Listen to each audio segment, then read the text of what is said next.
Hello. Am I audible? Yeah. Hi guys. Good afternoon, everyone. Thank you so much for being there, and thank you so much for coming to our panel. So today we are going to be talking about one of the most popular topics, AI.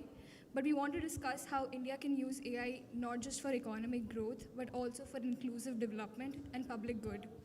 So before coming here, before coming to Stanford, I was an applied AI engineer, and two of the foundational strategies for adopting AI are data and talent. And in India right now, we are very well positioned with both of these things. We are like renowned for our technical talent, and we also have a good foundation in terms of our digital public infrastructure. So today, we want to discuss how we can utilize our strengths and position ourselves best so that we can utilize AI not just for like public services and like improving our public services, but also for becoming a global digital leader.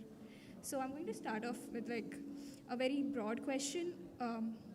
Also feel free to like chip in with your expertise. What are the challenges and opportunities that you see in adopting India in AI today? And so Avneesh, I would like to start with you since you worked in like AI for infrastructure. What do you feel about it? I mean, I don't think the question is what challenges. I think the question is how fast and rapidly India can adopt, right? I mean, the need is definitely there. The technology is obviously moving in the right direction. I look at AI as something that allows you to sort of understand highly complex system and make improvements accordingly, right? India has a lot of complex problems. India has a lot of smart engineers. I actually believe it's Mr. Pai also mentioned, right? Access to capital is definitely an issue if you want to adopt these systems at large scale. It's very expensive.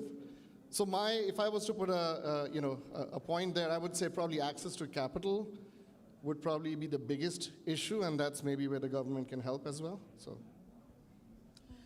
yeah, I would like to add that it's digitization and access to broadband connectivity, broadband internet, which is not gone beyond the cities as much. So doing something like a satellite internet that covers the whole country would be the equivalent of laying the freeways around the country, right? And the other challenge for India is really in terms of heterogeneity in its languages, its biology, and culture. So for English-speaking people, there are plenty of large language models to play with. There's ChatGPT to play with. But what do you have for a language like Tamil, for example, or Telugu, or Hindi, or So I think it's in AI circles, this is known as the long tail problem. And how do you actually solve that? And I think those things can really be made easier by some government help. Prasad, yeah, so let me talk about opportunities because I think this is truly an exciting time. So for education, and everybody can feel it that AI can change education because we learn so much from it. But there is actually a fundamental theoretical basis for this. There was a famous educator psychologist called Benjamin Bloom, who in the 80s, he was at Northwestern University, University of Chicago. He wrote this seminal paper and he called it the 2 Sigma problem of education. Let me explain what that is. Basically, if you have education with a single instructor and say 30 students in a classroom, there is a bell curve of the outcomes of education, educational outcomes for those students. And then you take another group of students that is one-on-one tutored by an expert educator who is responsive to the students' current state of understanding and can tutor them to the next state in a very personalized way. That one-on-one tutoring, he showed that the outcomes of education were 2 sigma to the right. In other words, 2 standard deviations to the right and better than that first group. So he's established formally that one-on-one tutoring is better from an educational outcome standpoint. Well, for the last 40 years since he wrote that one-on-one tutoring was prohibitively expensive to do at scale. Well, by the way, this is why we have one-on-one tutoring for the rich people who can afford it and send people into classes or have private students, tuition, and so on. That's all fine, but at India country scale, that is impossible to achieve. And now, with AI, there is the promise of that one-on-one tutoring coming at massive scale and at cost and at consistency, repeatability that was simply not possible before with just the humans doing it. Because now it's possible for AI to meet the student at their level of preparation, at their level of readiness, and provide the answers in the right personalized, customized way. This, I think, is truly the massive promise of AI for education. Let me tell you, there's a little caveat here. So the caveat, and so in terms of challenges, the big challenge is the following, that AI as it stands today is in a state that you need to get the student to a certain level so that the student can ask the questions to get to the next level.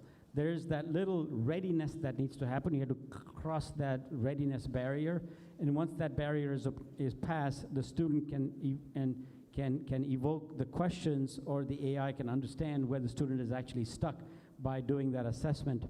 And by doing that, you can get into that virtuous cycle of the question-answer loop, and go further and further. So, but caveats aside, the big picture that I see for educational impact of AI in education is that we finally can solve the 2 sigma problem. Okay, so thank you. So Prasad, one of your focus areas is the India's rupees 500 crore Indian Center of Excellence for Education. So can you tell us a bit about how we can utilize that to, improve like AI upskilling? Mic is not working. Oh. It's not working. Hello? Oh. Okay, sorry. Yeah, thank you. So thank you so much for your thoughts. And Prasad, one of your focus areas is India's 500 crore Center of Excellence for Education. So can you tell us a bit more about that, and how is it bridging the gap between the ambition and the execution that we have today? Yeah, so I'm fortunate enough to be associated rather informally with this effort. So let me explain what this is. So in the recent finance budget, the Minister of Finance announced 500 crores each for 4 different centers of excellence to be established in India. One of those is a Center of Excellence for Education under the Ministry of Education. And the goal for this Center of Excellence is basically to establish the foundation of how AI will be used to transform educational outcomes for students as a whole. It's a very big and massive undertaking. But it has started. The team is actually the money has been approved. The Minister of Education has been proposed a certain set of objectives and goals. There's a process underway to select a actual center, which will be an institute or a location. It is not yet decided where it will be, but that is very much something that's coming up very shortly. And there will actually be a so-called Section 8 corporation, which is essentially a corporation for public good in India, which will be established, wherein there will be a CEO, a board of directors, and sort of a whole staff under that CEO, with the express charter of delivering AI excellence, using AI for educational transformation. So this is a call for all of you folks here. Any of you who are passionate about this area, any of you are interested in this area, should certainly try and put yourself in this path. There's actual money, there's an actual institute that will be selected, and where a formal corporation will be formed to go address this problem. So actually, I want to just add, it relates to the question you had asked earlier, and sort of what can India do. We have a lot of engineers in India, and we're doing sort of a lot of core AI work. I think training people in the latest technologies of AI, sort of India can do a lot better, and that's where the maximum return will be. Beyond that, we've talked about sort of the hunger, whether it's the engineers or the entrepreneurs or the people of the country, that will take over. But I think learning those skills is going to be huge, huge force multiplier. We see that. Yeah, so just to add to both these points, which is the AI research and the breakthroughs that are happening on an economic model that's based in the Western countries. It is not designed for India or any developing countries. So when you take the same technologies to a country like India, the economics don't make sense, right? So there have to be some research, some development work done, and that's actually being done in different places in India where the way you train models is lower cost. The way you do model inference is lower cost. The way you do data computation is 5 times lower than the cost here. So there are companies and new technologies, the new ideas on the same technology stack that's been developed here, being done in a different way. And that, to me, goes a long way in terms of how AI technologies get adopted. So I actually, sorry, I respectfully disagree. Because I think India, a lot of speakers earlier talked about sort of the India market is relatively a very small market, right? And the propensity to pay is also low, right? So if Indian companies want to succeed, they need to build for the world, right? If you want to build for the world, it has to be at the same level of quality that the world cares about, right? So we have a little bit of a chicken and egg problem here, is that capital is not there, but if you build high quality stuff, the capital will come. Sure. So I don't think India should compromise and build No, India. but India, that'll happen as a byproduct. Sure, but AI products built in India, if they lower the cost for people in India, they also lower the cost for people here. But cost I think the focus on cost is, it's fine as one element of focus, but I think this is an opportunity India needs to build for the world. High value products, right? When we talk about $1 trillion coming out of the country, when we talk about building the next Google and Facebook, it's not going to be a cost parameter. It's going to be building the latest technology. Yes. Look, I'm not debating that at all. But if you can build a product that gets to a 10, 20, some tens of millions of dollars revenue in India, is likely to succeed here as well in a big way. That's the point I'd like to make. Thank you. So turning a bit towards smart cities now, which is again one of the biggest initiatives of the government. Avneesh, since you've worked at applying AI on the edge to improve logistics and road management, what are some of the lessons that we could take away to improve our road infrastructure, our logistics, and our smart city initiatives? So look, like I said earlier, right? AI is all about making sense of complex systems and upgrading them, right? So clearly, whether it's logistics or smart cities, right? I mean, they're obviously very complex systems. The smart cities is not my expertise, so I don't want to pontificate too much on it. But clearly, these are very complex systems. I mean, I lived in India for 10 years recently. The urban infrastructure is decaying. I mean, let's be honest. That requires a big reboot. And if smart cities can help, that's fine. But there may be some basic things that we can do that may not require AI. I think AI cannot be the solution to everything. In some cases, it's obvious what needs to be done. It's not happening. So, it's not my area, but I would say AI, if AI helps, that's great. Yeah. What about logistics? And do you see a solution like your driver.ai coming into India? No, we are already commercial in India. Okay. No, we are already deploying in India. No, logistics, there's huge application. There's applications in safety. India's accident sort of safety record is actually very, very poor.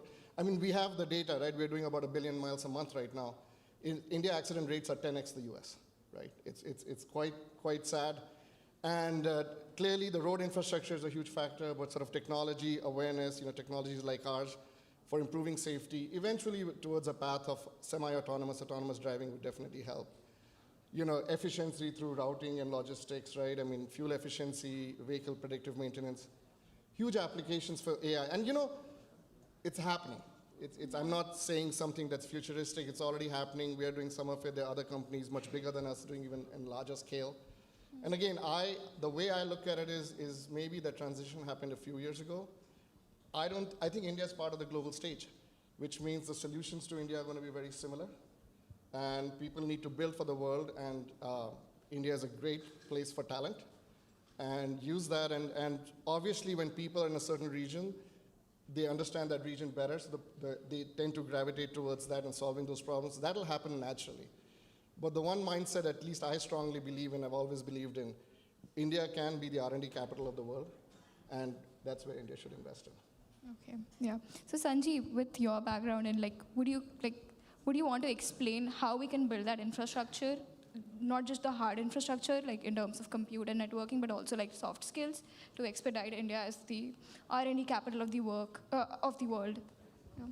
Yeah, I think if you focus on building sort of frameworks, infrastructure, policies, so that you improve adoption of AI, which is the lifeblood of AI is actually data.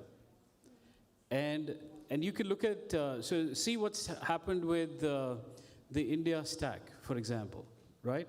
And that's on the consumer side in terms of Aadhaar, UPI, and then Ayushman Bharat for the health side, right?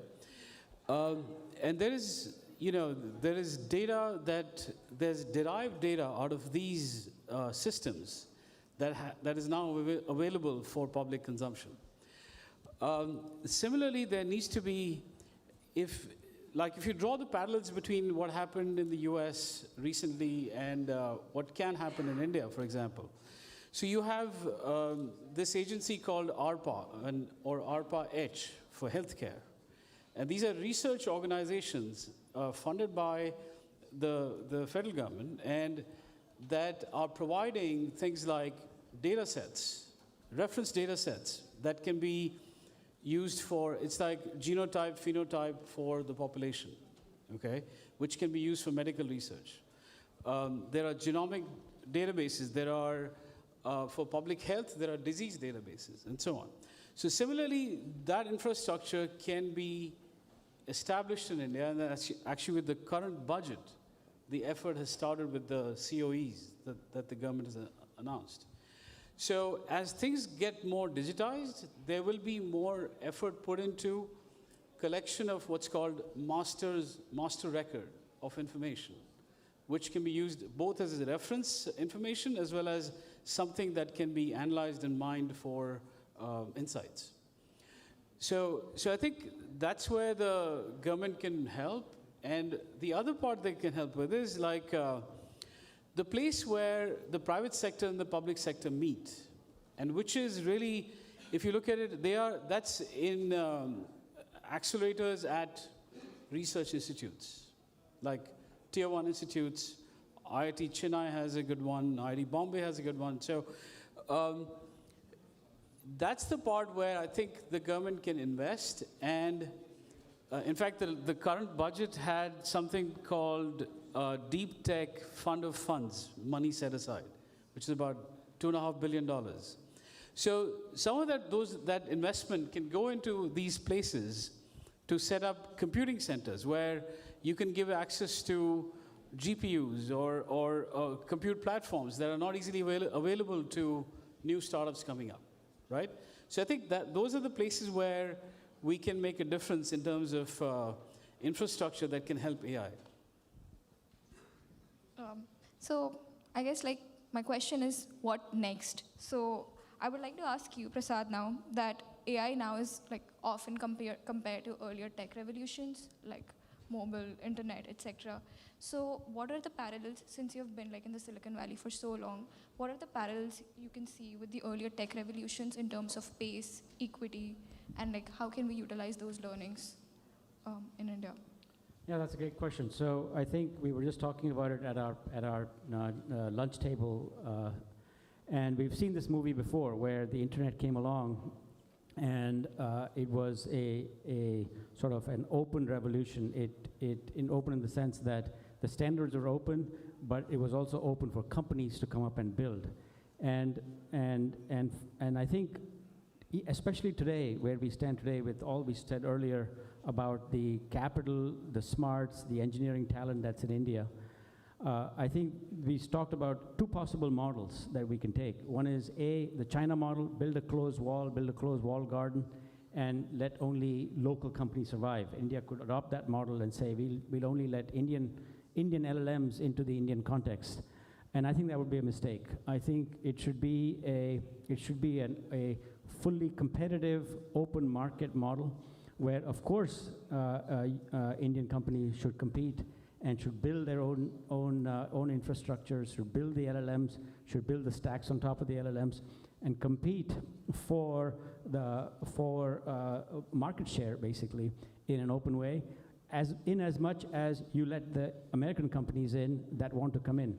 And here we are, benefiting from that. For example, the mobile revolution. Look at what happened. Because India was able to bring in the mobile phones, which were essentially Android. You can call that, American technology, but the airwaves were Indian, and the Indian telcos and mobile operators competed like crazy to have absolutely amazing cost driven down. So we have done this before. Indian companies are capable of driving costs down with an open competitive mindset, and let the American companies come along, let the Chinese LLMs come along, and I'm quite confident that India will develop its infrastructure with its hyper-competitive nature, what was said in the prior panel, that it should not be afraid of competing on the world stage. Yeah. Thank you. Avneesh, a question for you next. So if you could redesign today how India approaches AI for infrastructure, what is the one thing you'd change in terms of public-private collaboration and regulation to accelerate real-world impact? So again, it's sort of maybe based on my experience, right? So what I see the most is access to talent is probably what I see as the biggest force multiplier for big global companies to do even a lot more in India, right? And what that means is a very strong, and it's not just students. What I also mean is, having sort of the latest research in universities and ability to transfer that research to private. Now, I was at Stanford for a long time. I saw what this university did and how closely it interacts and sort of the influence it had on sort of entrepreneurship. A lot of my professors were entrepreneurs, very successful entrepreneurs, or the students were entrepreneurs. India is beginning to do a little bit of that, but I think that can accelerate. I think the government, and I don't know all the policies there, but encouraging professors to participate in the private industry, encouraging universities to participate with private companies, get the sort of, use the best IP language rights and stuff that universities like Stanford have pretty much perfected. I think encouraging that cross-pollination would be fantastic, right? And then you'll have some of the smartest people in academia with companies who are hungry to work, and that collaboration will just take off. So I'm very bullish on that. I'm seeing a little bit of, we collaborate very closely with the Indian Institute of Science in India, but I'd love to take it to the next level. It's moving slower than I'd like. So if I could add, in terms of what the government could do, 3 things they could do. So one is sort of provide satellite internet, like provide broadband connectivity to the whole country. And I think India is well ahead in space to actually pull that off. Second is there was a regulation passed 2 years ago, DPDP. It's about data protection at the consumer level. Similar efforts need to be put in place for non-consumer data. And that will actually create a framework for data marketplaces, okay? Just like you have here. And the third is basically encourage the combination of federal agencies, central agencies with research institutes in medicine, in different areas to provide what I call reference data sets, which the private sector can use to actually produce goods and services on top of that. Okay, thank you. Thank you so much for talking about how we can improve the AI ecosystem within India itself. But now I sort of want to go on to the next layer, which is going global. So what do you think, how can we establish India as a global leader in AI today? And this is an open question to all 3 of you, and maybe Prasad, we can start with you. So what does it mean to be a global leader in AI? So let's talk about foundational models, right? Because that everybody understands. Here's the thing. Even in the US, the foundation model wars are going to settle very quickly. There are essentially just like any large fundamental market, there's going to be a small handful of very large players. And we know the ones that are competing. Google is definitely amongst them. OpenAI is definitely amongst them. Microsoft sort of is in that orbit. Amazon, sadly enough, large as it is, has tried its hand and hasn't succeeded quite as much yet. So it's amazing that a multi-trillion-dollar company still hasn't succeeded. And finally, there is of course Anthropic and others, and then there's the open source on the other side. So I think the real question becomes for India, should it play in the foundation model game? And my view is those wars are already ending even in the United States. Where India can play, however, is in taking open source models and fine-tuning them for the Indian context, because there is a tremendous amount of Indian context. And by Indian context, we all understand what that means. It's, of course, languages. It is also the Indian cultural context, where we talked about ethical AI, which is things that are okay in the Indian cultural context and that are not. And that's an important part of where AI has to be steered. And so with those two things, there is a tremendous amount of opportunity. And then there's the markets, the special use cases in India that would be relevant to our Indian needs. Education, for example, is an area I can talk about. For example, today, Udemy, large as it is, has about 16 million learners in India in aggregate. That's a reasonable number. But it actually pales in comparison to the 265 million primary students in primary education in India today. 265 million. So if my sort of vision of solving the 2 sigma problem has to be realized, and every one of those 265 million students needs to have a tutor, which is tutoring them for, let's say, 4 hours of instruction every day at 1 token per second. Count up all those tokens, and we're talking about trillions of tokens that need to be generated out of that infrastructure. So at that point, you need to talk about the cost efficiency of token generation. And this can come through a variety of ways. There's some fundamental limits, because ultimately you are doing a large amount of compute in the giga and teraflop range to generate every token output. But there can be a stratification. You can use smaller models for certain focus tasks. You can use deeply distilled models. You can use highly fine-tuned models in certain sub-areas to make them very, very good at those subset problems. So there's got to be this cost-centric, high-scale approach that you can still apply using the techniques I described to still be able to generate trillions of tokens that we will need to educate the 265 million students that are out there. I think India can build for the world. There's no question about it, which is by going global. This is what Avataar does in each of its investments. And I can just share with you some ideas that we looked at recently that will give you an idea that things coming out of India can be unique in the world. So there's a new data processing engine that's a better engine, could be a better engine compared to, let's say, Snowflake or Databricks or the dominant ones today. And what I'm amazed at is the imagination and courage of the next generation to actually think of ideas or go after things that normally wouldn't get funded. There is a new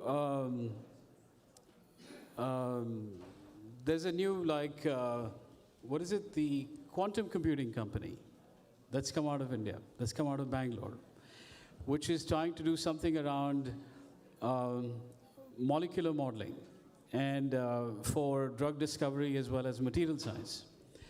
There is talking about token generation, which is about model inference. There's a company called Zero Labs that has come up with a way to do model inferencing on CPUs rather than GPUs. So that changes the economics of AI deployment very significantly. So there are things that are happening that we'll probably, some of these will hear about in 2-3 years time frame, and there's no dearth of ideas coming out of India for the world.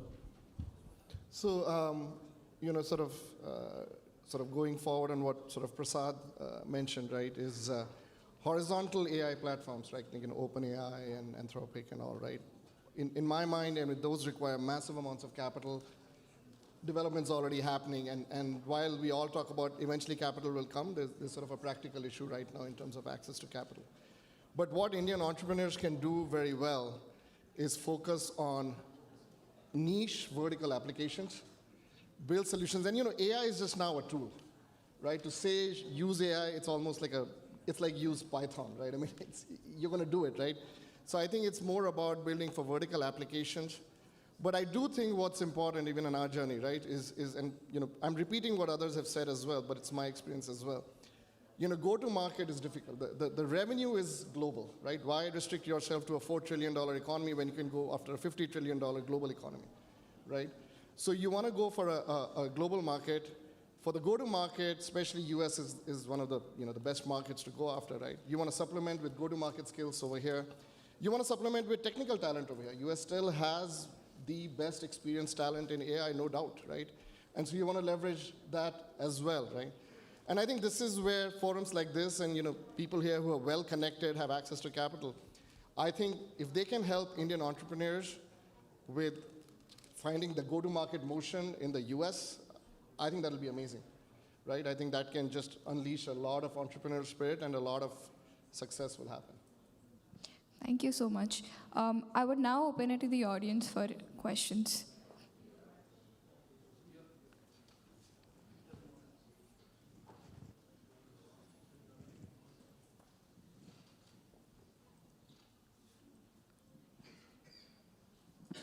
Hi, I'm Dhaval, a Stanford alumni.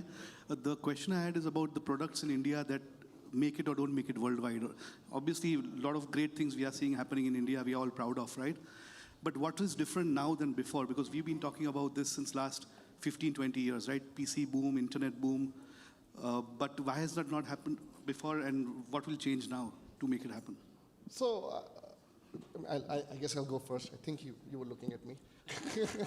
So I think it's access to knowledge, right? So I think there are two things. One is, a computer is no longer a novelty, right? As we all know, right? A lot of the younger you can start with access to computer, the more ingrained in you. So it's like sort of learning a language. That's already happening. There are a lot of people in India, not everyone, but a decent number who have access to this compute and stuff growing up, right? And access to knowledge, right? It's amazing the kind of access to knowledge everyone has. If someone in India has the same access to knowledge as anyone in the US or abroad, right?